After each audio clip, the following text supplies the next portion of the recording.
Welcome to first academy. आप देख रहे हैं CSS की क्लास 35 और आज हम बात करेंगे CSS के अंदर उन सूडो क्लासेस के बारे में जिनको फॉर्म को स्टाइल करने के लिए यूज किया जाता है। तो यहाँ पे आप देख रहे हैं मेरे पास 4 कॉलम हैं और इन चारों कॉलम में मैंने लिखी हुई हैं सूडो क्लासेस। तो जो कॉलम 1 है, कॉलम 2 है और कॉलम 4 है, इनमें जो है सूडो क्लासेस वो मैं आपको क्लास 34 में टीच कर चुका हूँ। जो हमारी आज की क्लास है उसके अंदर हम सीखेंगे कॉलम 3 के अंदर जो है सूडो क्लासेस, उनको हम सीखेंगे हमारी आज की क्लास के अंदर। तो मुझे उम्मीद है कि आपने क्लास 34 देखी होगी जहां मैंने आपको कॉलम 1, कॉलम 2 और कॉलम 4 वाली सूडो क्लासेस टीच की हैं। और आज हम बात करेंगे कॉलम 3 के अंदर जो है सूडो क्लासेस। ठीक है, तो यहाँ पर आप देखें, ये है मेरे पास HTML का कोड। यहाँ मैंने किया है क्रिएट एक फॉर्म। ठीक है, अगर आपने यहाँ देखना हो तो ये है जी वो वाला फॉर्म। ठीक है, और ये है जी इसकी HTML। ठीक है, तो अब मैंने जैसे आपको पहले कहा था, क्लास 34 में भी कहा था और आज भी कह रहा हूँ कि जो कॉलम 3 के अंदर यहाँ पे आप देख रहे हैं सूडो क्लासेस जैसे फोकस, चेक, डिसेबल, इनको यूज किया जाता है बेसिकली फॉर्म को स्टाइल करने के लिए। तो आइए सीखते हैं कि इनको कैसे यहाँ पर यूज किया जाता है। तो जो पहली है ना सूडो क्लास, उसका नाम है फोकस। ठीक है, हम यहाँ पे क्या करेंगे, अब पहले आप ये देखें फोकस होता क्या है। तो अगर मैं यहाँ पर आऊँ तो आप देखेंगे ये जो है ना इनपुट फील्ड, जब आप इनके ऊपर करते हैं क्लिक तो ये जो होती है ना स्टेट, इसको बोलते हैं फोकस।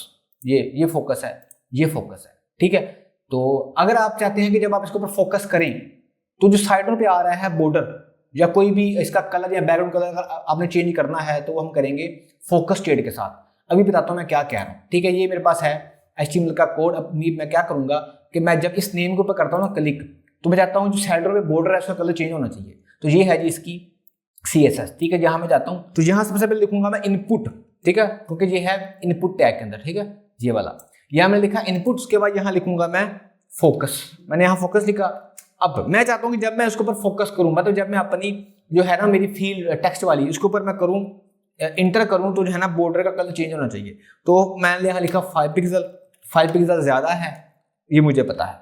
अब मैं यहाँ पर आया और जब मैं इसके अंदर करूंगा इंटर तो आप देखेंगे बॉर्डर का कलर चेंज हो जाएगा। अब देखने हैं कलर कौन सा है, रेड। ठीक है, तो ये होता है फोकस का काम। मैं यहाँ भी दिखाता हूँ। अच्छा, अब मैं इसको थोड़ा सा जूम कर लेता हूँ। अब देखें, जब मैं इसके ऊपर करूंगा एंटर तो अब देखने कलर इसका चेंज हो रहा है। ठीक है, कलर इसका चेंज हो गया। अब यहाँ पे एक प्रॉब्लम है। प्रॉब्लम ये है कि जब मैं फोकस करता हूं ना तो जो है ना बॉर्डर का कलर वो तो है रेड, लेकिन ये ब्लैक कलर कहां से आ रहा है, यहां पर आ रहा है ब्लैक कलर। और अगर मैं यहां पर आपको दिखाऊं तो यहां पे तो बेसिकली जो है ना कलर यहां पर भी आ रहा है, लेकिन यहां पे कलर आ रहा है थोड़ा सा ऑरेंज टाइप का। तो ये क्या है, तो ये जो है ना ब्लैक, ये होता है आउटलाइन। तो जब भी आप HTML के अंदर कोई इनपुट फीड करते हैं क्रिएट, तो जब आप उसके ऊपर फोकस करते हैं ना तो बेसिकली होता ही है कि तब उसके ऊपर आ जाता है बाय डिफॉल्ट आउटलाइन। तो अगर आपने आउटलाइन करनी है खत्म तो फिर आपको यहाँ पर लिखना पड़ेगा आउटलाइन नन। ठीक है, ताकि आउटलाइन नहीं होनी चाहिए। अब यहाँ पर आप देखें, मैं इसको किया रिफ्रेश। अब देखें सिर्फ यहाँ पर क्या आ रहा है बॉर्डर, तो बॉर्डर बहुत ज्यादा है, इससे यहाँ पे करते हैं 2 पिक्सल। अब यहाँ पर देखिए आप, अभी ठीक है। जब मैं इसके ऊपर करूंगा फोकस तो अब कौन सा कलर आ रहा है, रेड। ये है, ये स्टेट होती है फोकस वाली। ठीक है, ये यहां पर भी आएगी। अभी इसको मैं करता हूं, अब देख रहे हैं तो यहां पर ये सब के ऊपर आ रही है ना। अच्छा, आप चाहते हैं कि नहीं ये सब के ऊपर क्यों आ रही है, क्योंकि यहां पर मैंने लिखा है इनपुट। तो जहां जहां है इनपुट टैग सब के ऊपर प्रॉपर्टी अप्लाई हो रही है, लेकिन आप चाहते हैं कि आपने किसी स्पेसिफिक फील्ड के ऊपर करनी है। फॉर एग्जाम्पल आपने सिर्फ करनी है इस पहली वाली के ऊपर, मतलब जब इसके ऊपर फोकस करें सिर्फ इसका कलर चेंज होना चाहिए, मतलब इसका, इस वाली का। तो इसके 2 मेथड हैं। पहला मेथड यह है कि आप इसको दे दें कोई क्लास या आईडी। ये जो इसका दूसरा मेथड वो है कि आप यहाँ पे इस्तेमाल करें एट्रीब्यूट सेलेक्टर को। इसके बारे में बात करेंगे हमारी नेक्स्ट क्लास के अंदर, यहाँ उसके बाद वाली क्लास के अंदर। ठीक है, तो ठीक है, यहाँ पर आपने इसको सीख लिया। अच्छा, लाजम नहीं कि आपने सिर्फ इसके ऊपर जो है ना वो सिर्फ करना होता है पहले बॉर्डर। आप चाहें तो आप इसको कोई बैकग्राउंड कलर भी दे सकते हैं। फॉर एग्जाम्पल यहाँ पे आया, मैंने कहा कि बैकग्राउंड कलर जो है इसका थोड़ा होना चाहिए ग्रे। यहाँ पे आऊंगा, देखें इसका बैकग्राउंड कलर भी चेंज हो गया। मैं यहां से भी दिखा देता हूं आपको, मैं रिफ्रेश करके, आप देख रहे हैं। तो जो जो प्रॉपर्टी आपने फोकस के ऊपर करनी है अप्लाई, आप इसके ऊपर कर सकते हैं। बस आपने करना क्या है, यहाँ पे आप लिखेंगे फोकस। ठीक है, अगर आप चाहते हैं कि आउटलाइन ना आए तो आप इसको कर देंगे आउटलाइन नन। तो मुझे भी कि आपको मेरी बात यहाँ पे समझ आ गई होगी। अच्छा, यहाँ मैं आपको एक बात कह दूं, आपने हमें गौर किया होगा कि जो है ना फोकस वाली प्रॉपर्टी वो सिर्फ काम कर रही है इनके ऊपर, सिर्फ टेक्स्ट फील्ड के ऊपर, इनके ऊपर, है ना। ये इस रेडियो बटन और चेक बॉक्स के ऊपर काम नहीं करती। ठीक है, फोकस वाली प्रॉपर्टी इसके ऊपर काम नहीं करती। तो अब हम बात करते हैं हमारी जो दूसरी है ना कॉलम 3 के अंदर सूडो क्लास चेक्ड, उसके बारे में बात करते हैं। तो बेसिकली जो है ना फोकस वाली सिर्फ काम करती है इनके ऊपर, ठीक है, और जो है ना चेक वाली वो काम करेगी इन रेडियो के ऊपर, जो मैंने अभी आपको दिखाई है दूसरी वाली, ठीक है। तो मैं यहाँ पे करता क्या हूँ, तो मैं इसको यहाँ पे कर लेता हूँ कुछ ऐसे करके, ठीक है। यहाँ मैंने लिख दिया चेकड, इसका मतलब है कि जो है ना मेरे रेडियो बटन यहाँ सेलेक्ट बॉक्स उसके ऊपर ये प्रॉपर्टी अप्लाई होगी, लेकिन इनके ऊपर ये बॉर्डर तो अप्लाई नहीं होना। तो इसके लिए मैं आपको यहाँ पे ना इस्तेमाल करते हैं बॉक्स शेडो। यहाँ मैंने कहा एक्स एक्सिस के ऊपर 0, वाई के ऊपर 0, 3 पिक्सल वो होता है और रेड। अब आप देखें जब मैं करूँगा ना इस रेडियो बटन के ऊपर क्लिक, तो आप देखेंगे साइडों पर आ जाएगा बॉर्डर। आपने देखा आ गया ना बॉर्डर, यहाँ पर आ गया आ गया आ गया, ठीक है। यहाँ से भी दिखा देते हैं आपको थोड़ा, ये देखें, ये थोड़ा रिफ्रेश करना पड़ेगा, आप देख रहे हैं। तो ये जो है ना इनके ऊपर यहाँ पर बॉर्डर आ रहा है। मुझे उम्मीद है कि आपको मेरी बात यहाँ समझ आ रही होगी, क्योंकि क्यों हमने किया है, क्योंकि जो फोकस होती है वो सिर्फ काम करती है इनके ऊपर, इनके ऊपर, जो होती है चेक्ड वाली वो सिर्फ काम करती है इनके ऊपर, ठीक है। अच्छा, यहाँ पर आपको मैं एक चीज़ और भी करके दिखाता हूँ, ये थोड़ी सी एडवांस वैसे ये चीज़ है, लेकिन मैं आपको करके दिखाता हूँ। मुझे है कि अगर आप चाहते हैं कि जब आप किसी भी रेडियो बटन को यहाँ चेक बॉक्स को करें क्लिक, जब उसको आप करें चेक, तो ये टेक्स्ट है ना ये वाला, उसका कलर थोड़ा चेंज होना चाहिए। ये थोड़ी सी एडवांस है, लेकिन मैं आपको फिर भी बता देता हूँ। तो उसके लिए आपने करना क्या है कि आप चाहते हैं कि जब इसको चेक करें तो यहाँ पे हम इस्तेमाल करेंगे कॉम्बिनेटर सेलेक्टर को। यहाँ मैंने क्या किया, यहाँ मैंने लगाया प्लस का साइन। कॉम्बिनेटर के अंदर होता है एक एडजेसेंट सिबलिंग सेलेक्टर, तो ये बेसिकली हम उसको कर रहे हैं, ठीक है। तो यहाँ पे मैंने इसको कर लिया। यहाँ मैंने कहा कि यहाँ लिख दिया मैंने लेबल, इसके फौरन बाजू आ रहा होगा लेबल, और यहाँ पे आगे मैंने कर दिया कलर रेड, ठीक है। यहाँ पे आप देखें जब मैं करूँगा इसके ऊपर क्लिक, तो आप देखेंगे कि इस टेक्स्ट का कलर चेंज हो रहा है, आप देख रहे हैं। तो यहाँ पर भी ये मैंने आपको करके दिखाया। अगर आपने ऐसे करना हो तो आप कर लें, तो आप ना करें, ये मैंने वैसे ही आपको करके दिखाया वैसे ही, ठीक है। ओके हो गया। अब हम इसको ले आते हैं यहाँ से वापस, इसको भी ले आते हैं यहाँ से वापस। हमने देख लिया फोकस को भी और हमने देख लिया चेकड को भी, ठीक है। अब हम बात करते हैं जो है ना डिसेबल और इनेबल। अच्छा, ये जो क्लास है, इस क्लास को देखने से पहले आपको फॉर्म कैसे क्या होते हैं, कैसे होंगे क्रिएट HTML के अंदर, वो तो आपको आने चाहिए, और जो जो इनके होते हैं एट्रीब्यूट वो भी आपको आने चाहिए। तो मुझे उम्मीद है कि आपको वो आते हैं, फिर ही आप CSS सीख रहे हैं, ठीक है। अब यहाँ पे जो हम बात करेंगे डिसेबल और इनेबल, तो अगर आपने HTML में फॉर्म वाली क्लास में भी देखी है तो आपको पता होगा कि फॉर्म के अंदर एक होता है एट्रीब्यूट्स को बोलते हैं डिसेबल। ये करता क्या है मैं बताता हूँ आपको। मैं चाहता हूँ जैसे ये ना मेरी फील्ड ये वाली नेम वाली, ये होनी चाहिए डिसेबल। मैं यहाँ पर आता हूँ नेम वाली में, यहाँ मैंने लिखा इनपुट में जाके डिसेबल। इससे ही होगा कि मैं अभी इसके अंदर देखें आप कुछ भी लिख नहीं सकता। यहाँ से भी थोड़ा आपको दिखा देता हूँ, अब देख रहे हैं मैं इसमें कुछ लिख नहीं सकता। तो इस वक्त ये है डिसेबल, और ये बाकी सारी क्या है, ये है इनेबल। बाय डिफॉल्ट होती है इनेबल, और ये वाली जो है इसको मैंने किया हुआ है डिसेबल, ठीक है। तो आपने अगर किसी फील्ड को किया है डिसेबल और आप चाहते हैं कि आपने उसके ऊपर कोई प्रॉपर्टी अप्लाई करनी है, तो आप करेंगे डिसेबल सूडो क्लास के साथ। डिसेबल सूडो क्लास कुछ और है, और ये वाला जो है ना डिसेबल ये एक एट्रीब्यूट है। मैं यहाँ पर आऊंगा, मैं चाहता हूँ कि मैंने इसके ऊपर कुछ करना, तो यहाँ पे आया, यहाँ मैंने लिया आकर इनपुट, और यहाँ मैंने आकर लिख दिया डिसेबल।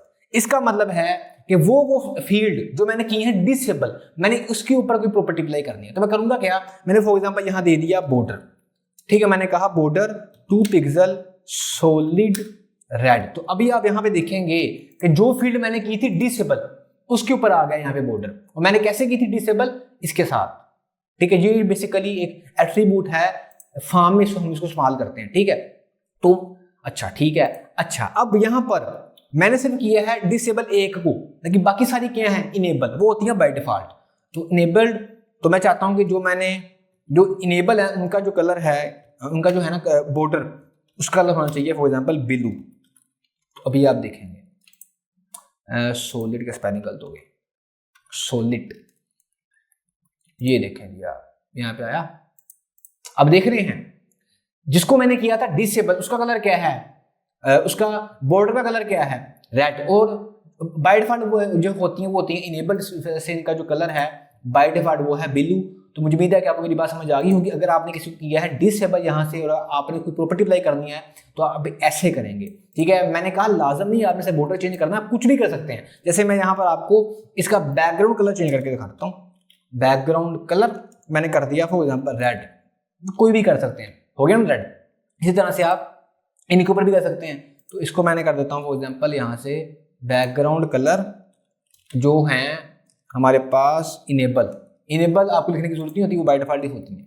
हो गया ना, तो आसान था। अच्छा, तो अभी हमने सीख लिया है डिसेबल को भी और इनेबल को भी। अब हम बात करते हैं रिक्वायर्ड की और ऑप्शनल की। तो बेसिकली ये भी जो है वो फील्ड है CSS की, सॉरी HTML की। HTML का ये एक एट्रीब्यूट है, HTML में फॉर्म का ये एक एट्रीब्यूट है। अभी बताता हूँ मैंने क्या कहा है। तो बेसिकली होता ये है कि HTML के अंदर अगर आप चाहते हैं कि आपने किसी प्रॉपर्टी को, आप चाहते हैं कि आपका जो है ना यूजर, वो किसी कोई फील्ड है उसको तो वो लाजमी फिल करे, ठीक है, उसको तो वो लाजमी फिल करे, उसके बाद फॉर्म सबमिट करे। मैं बताता हूँ मैंने किया क्या है। अब अगर मैं यहाँ पे कुछ भी ना लिखूँ और मैं इसके ऊपर कर दूँ सबमिट, तो हमारा फॉर्म सबमिट हो जाएगा। तो ये बेसिकली यहाँ पे ईमेल है, तो अगर मैं इसको ना लिखूँ, हमारा जो फॉर्म है वो सबमिट हो गया ना।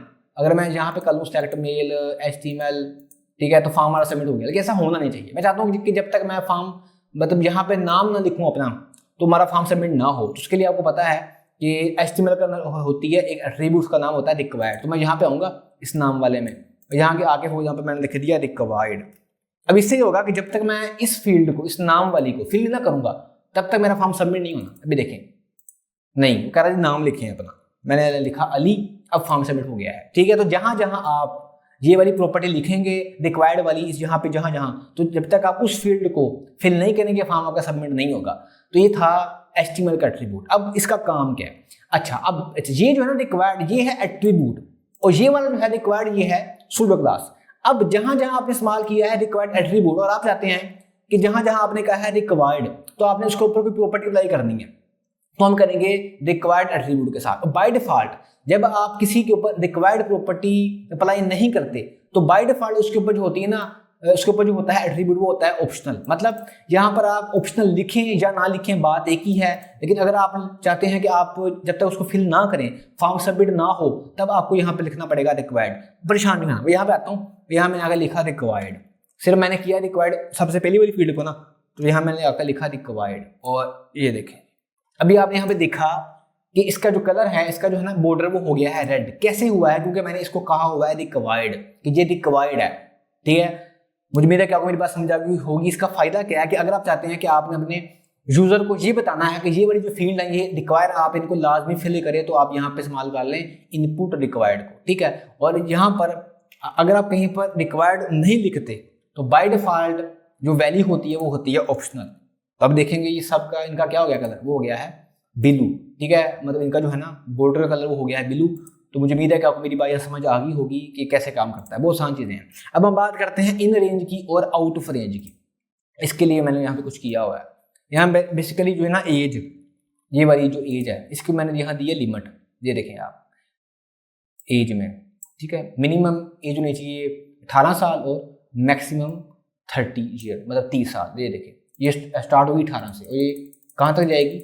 ये जाएगी सिर्फ 30 तक। तो अगर आपने इसके ऊपर कुछ करना है तो आप करेंगे इन रेंज और आउट रेंज के साथ। मैं बताता हूँ भी आपको। मैं यहाँ पर गया और यहाँ मैंने लिया इनपुट और यहाँ मैंने लिखा इन रेंज। मैं चाहता हूँ कि अगर तो यूजर यहाँ पर नंबर या एज वही लिख रहा है जो मैंने रेंज दी है, तो फिर कुछ होना चाहिए। फिर क्या होना चाहिए? फिर होना चाहिए कि इसका है ना बैकग्राउंड कलर, इस पर ये कर लेते हैं। इसका जो बैकग्राउंड कलर है वो होना चाहिए ग्रीन, क्योंकि वो सही काम कर रहा है, ठीक है। देखें आप, अगर यहाँ लिखता हूँ मैं एज यहाँ पे 18 है तो ठीक है। अच्छा, टेक्स्ट कलर भी चेंज कर लेते हैं। देखिए टेक्स्ट का कलर आपको देखिए तो सही, वाइट। यहाँ पे देखें, अगर 18 होगा 19 होगा ये देखें ना, तो ये ठीक है, कलर इसका ग्रीन ही रहेगा। लेकिन अगर यहाँ पर कोई यूजर एज करता है इंटर फॉर एग्जाम्पल 45, ठीक है, तो फिर मैं चाहता हूँ कुछ होना चाहिए, क्योंकि एज सिर्फ हो सकती है 18 से 30 साल के अंदर। तो उसके लिए यहाँ पे हम इस्तेमाल करेंगे आउट रेंज को। मतलब अगर कोई यूजर गलत एज यहाँ इंटर करेगा, जो मैंने दी है लिमिट, उससे ज्यादा या कम एज इंटर करेगा, तो मैंने यहाँ कुछ दिखाना है, तो यहाँ मैं लिखूंगा जाकर out range, out of range. मैं चाहता हूँ कि आउट ऑफ रेंज के ऊपर जो कलर है वो होना चाहिए रेड। अभी अब देखिएगा होगा क्या। अगर यहाँ कलर जो अगर यहाँ लिखूंगा मैं एज 30 साल से ज्यादा, फॉर एग्जाम्पल यहाँ लिख दी मैंने 35, तो कलर हो गया ना रेड। इसका मतलब क्या है कि आप जा रहे हैं रेंज से बाहर। अगर यहाँ लिख दूंगा मैं एज 18 साल से कम, जैसे 15, तो कलर हो गया रेड। अगर यहाँ लिख दूं मैं 20, जो कि 18 और 30 के दरमियान है, तो कलर है ग्रीन। तो मुझे भी देखा कि मेरी बात समझ आ गई होगी, ये आसान चीजें हैं ये तो। ओके हो गया, इन रेंज भी हो गया और आउट ऑफ रेंज भी हो गया। अब बात करते हैं रीड ओनली की और रीड राइट की। तो बेसिकली जो होती है बाय डिफॉल्ट प्रॉपर्टी वो होती है रीड और राइट। बाय डिफॉल्ट होती है रीड राइट, मतलब आप यहाँ लिखें रीड राइट एट्रीब्यूट या ना लिखें, बात देखिए यहाँ पर, ठीक है। इसका मतलब ये होता है कि आप यहाँ पर कुछ लिख भी सकते हैं और सिर्फ उसको रीड भी कर सकते हैं, ठीक है। मतलब आप इसको यहाँ पर रीड राइट लिखें या ना लिखें, बात एक ही है। लेकिन जो है ना रीड ओनली ये अगर आप लिखेंगे तो फिर उससे फर्क पड़ेगा। इससे फर्क क्या पड़ेगा बताता हूँ। ये समझाने के लिए मुझे यहाँ पे लिखना पड़ेगी वैल्यू एक, या लिखा मैंने वैल्यू अली। अभी आप देखेंगे कि यहाँ पे जो है ना वो नाम एक आ गया है। अब मैं इस नाम को चेंज नहीं कर सकता, क्यों नहीं कर सकता? क्योंकि यहाँ में लिखा हुआ है रीड ओनली, मतलब इस नाम को सिर्फ मैं रीड कर सकता हूँ, उसको मैं चेंज नहीं कर सकता। तो ये प्रॉपर्टी अगर आप लिखनी है तो आप यहाँ लिखें रीड ओनली। बाय डिफॉल्ट होती है रीड राइट। तो अगर आप चाहते हैं कि आपने रीड ओनली के ऊपर या रीड राइट के ऊपर कोई प्रॉपर्टी अप्लाई करनी है तो हम करेंगे रीड ओनली सूडो क्लास के साथ। यहाँ आऊंगा, यहाँ लिखूंगा मैं इनपुट, यहाँ लिखा मैंने रीड ओनली। तो इसका मैं कलर कर दूंगा फॉर एग्जाम्पल रेड, कलर नहीं बैकग्राउंड कलर कर लेते हैं, ठीक है। बैकग्राउंड कलर इसका मैं कर लूंगा रेड। अभी आपने देखा कि ये है रीड ओनली, मतलब इसको सिर्फ हम कर सकते हैं रीड, इसको हम चेंज नहीं कर सकते। अब आप कहेंगे सर ये जो बटन है इसका कलर चेंज क्यों होगा? क्योंकि ये जो इसके ऊपर लिखा है सबमिट, तो इसको भी हम चेंज नहीं कर सकते, इसको भी सिर्फ हम यहाँ पर देख सकते हैं। हाँ, अगर आपने चेंज करना है तो अब यहाँ पर आएंगे और यहाँ पे आप लिखेंगे वैल्यू। फॉर एग्जाम्पल यहाँ पे लिखा वैल्यू और आपने फॉर एग्जाम्पल यहाँ पे कह दिया सबमिट फॉर्म, ठीक है। तो आप यहाँ पर नाम चेंज कर सकते हैं, लेकिन आप फिर भी यहाँ से चेंज नहीं कर सकते इसको। मतलब जो यहाँ लिखा गया सबमिट फॉर्म लिखा गया, आप यहाँ से इसको चेंज नहीं कर सकते, यहाँ से, है ना, यहाँ से हम चेंज नहीं कर सकते। तो आसान था। अभी हम इसके ऊपर बात कर रहे हैं मुझे। अच्छा, ये था रीड ओनली। अब जो बाय डिफॉल्ट होता है वो होता है रीड राइट। वो अब लिखें या ना लिखें बात है कि तो अगर आप चाहते हैं कि आपने बाकी सब के ऊपर कोई प्रॉपर्टी अप्लाई करनी है रीड राइट के ऊपर, तो आप कर सकते हैं। फॉर एग्जाम्पल यहाँ हमने लिखा रीड राइट। तो रीड राइट कौन से होते हैं जिनको हम चेंज कर सकते हैं, मतलब उसमें हम कुछ लिख सकते हैं ग्रीन। अब देखें, या भी इसको हम चेंज भी कर सकते हैं, या लिखा मैंने कर दिया रिमूव, मैंने लिखा मैंने कर दिया रिमूव। तो आसान चीज़ है, इतनी कोई टेंशन वाली बात नहीं। उसके बाद यहाँ पे आता है जी वैलिड और इनवैलिड, ये भी काम करते हैं एक साथ। तो फॉर एग्जाम्पल HTML के अंदर कुछ होते हैं एट्रीब्यूट या कुछ फील्ड होती हैं वैलिड और कुछ होती हैं इनवैलिड। फॉर एग्जाम्पल यहाँ पे आपने लिखा है ईमेल, इनपुट टाइप ईमेल। तो जब आप यहाँ लिखेंगे ना ईमेल, जैसे यहाँ मैंने लिखा ABC और मैं करूँगा सबमिट, ये सबमिट नहीं होगा क्योंकि वो कहेगा कि ईमेल आपकी वैलिड नहीं है। आपको पता है कि जो ईमेल होती है उसमें होता क्या है, उसके अंदर यहाँ पर @ का साइन होता है और जहाँ पर उसके बाद होती है कंपनी का नाम, जैसे याहू या जीमेल, ठीक है। तो ये होता है जी। तो जब तक आप ये नहीं लिखेंगे आपका फॉर्म सबमिट नहीं होगा। अब अच्छा, सिर्फ मैं लिखूंगा @ भी नहीं होगा क्योंकि हमने कंपनी का नाम लिखा। तो ये है इनवैलिड या वैलिड चीजें। तो अगर हम इसके ऊपर कुछ करना चाहते हैं तो हम करेंगे अभी हमारी CSS के अंदर। अब करना आपने क्या करना, आपने ये यहाँ ये है कि बस आपने यहाँ पर आना है और यहाँ पर आपने लिखना है इनपुट, यहाँ पे आप लिखेंगे इनवैलिड, ठीक है। अब आप चाहते हैं कि वो सब फील्ड जो वैलिड और इनवैलिड के ऊपर काम करती हैं उनके ऊपर आपने कुछ करना है, ठीक है। तो बैकग्राउंड कलर ही लिख करना था, बैकग्राउंड कलर मैंने कर दिया रेड। अभी आपको समझ नहीं आएगी, अब मैं करूँगा तब समझ आएगी।